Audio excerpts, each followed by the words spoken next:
রাধে রাধে বন্ধুরা, শুভ সকাল। তো দেখো সকাল হয়ে গেছে, আর এদিকে সকালবেলায় কিন্তু রান্না বান্নার তোড়জোড় কিন্তু চালু হয়ে যায় প্রত্যেকটা বাড়িতেই।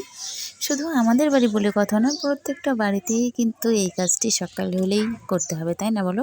এই কাজটা কিন্তু প্রথমে বাসি কাজ সেরে কিন্তু এই কাজটা প্রথমে করতে হয়। আর আজকে দেখো রান্না করছি নিরামিষ। তো নিরামিষটা আমি কীভাবে রান্না করছি তোমরাও দেখো।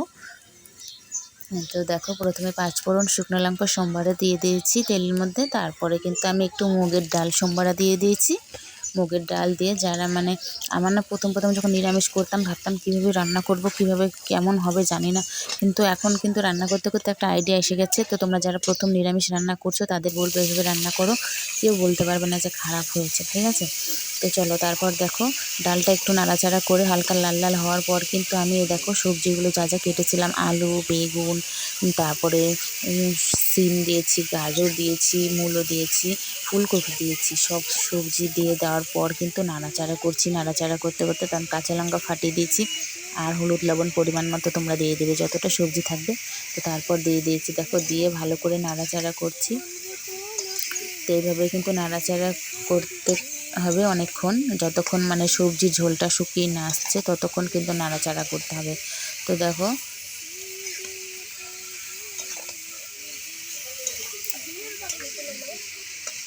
তারপরে এইভাবে কিন্তু নাড়াচাড়া করতেই থাকতে হবে যতক্ষণ সবজির ঝোলটা শুকিয়ে না আসছে, ততক্ষণ পর্যন্ত কিন্তু তোমরা নাড়াচাড়া করবে। আর আমি কিন্তু থাকি দুর্গাপুরের ছোট্ট একটি গ্রামে, উত্তর দিনাজপুর জেলার দুর্গাপুরের গ্রামে, ঠিক আছে? তোমরা কোথা থেকে দেখছো ভিডিওটা প্লিজ কমেন্ট করে বলে দিও। তো আমি তো এখানেই থাকছি, তোমরা দেখতেই পাচ্ছ ছোট্ট একটা বাড়িতে বসবাস করে আমরা, আমাদের 4 জনের ফ্যামিলি।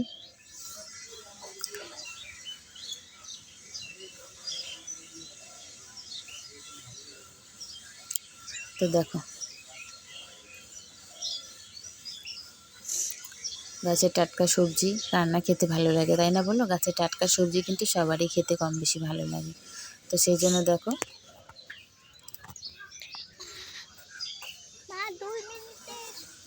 তো আমাদের জমির থেকে মূলো নিয়ে এসেছি, সেই মূলোগুলো কেটে নিচ্ছি তো সবজির জন্য। আর কিছুটা মূলো শাক নিয়ে নিয়েছি, তো শাকটা ভাজা করার জন্য।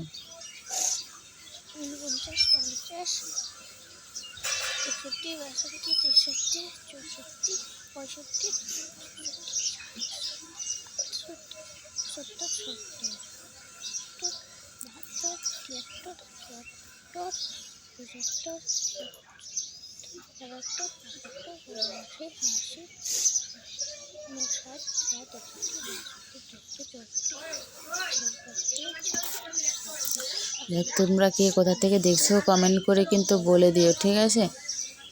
আর আমার ছোট্ট ভিডিওগুলি তোমাদের কেমন লাগে সেটা কিন্তু অবশ্যই জানাতে ভুলবে না।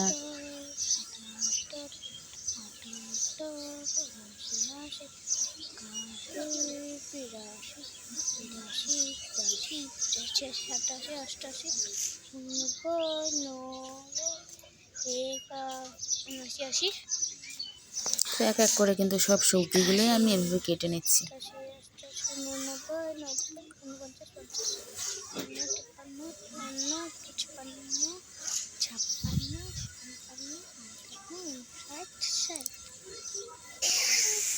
তো এদিকে দেখো সবজিগুলো ভালো করে কষিয়ে যখন ঝোলটা শুকনো শুকনো হলো তখন কিন্তু ঝোলটা দিয়ে দিলাম, পরিমাণ মতো ঝোলটা দিয়ে দিবে, কারণ নাড়াচাড়া করে সবজি অনেকটা নরম হয়ে গেছে। তো তারপর দেখো একটু মাপ মতন একটু ঝোলটা দেওয়ার পর কিন্তু একটা থাল টাল দিয়ে কিছু দিয়ে চাপা দিয়ে দেবে। তো দেখবে একটু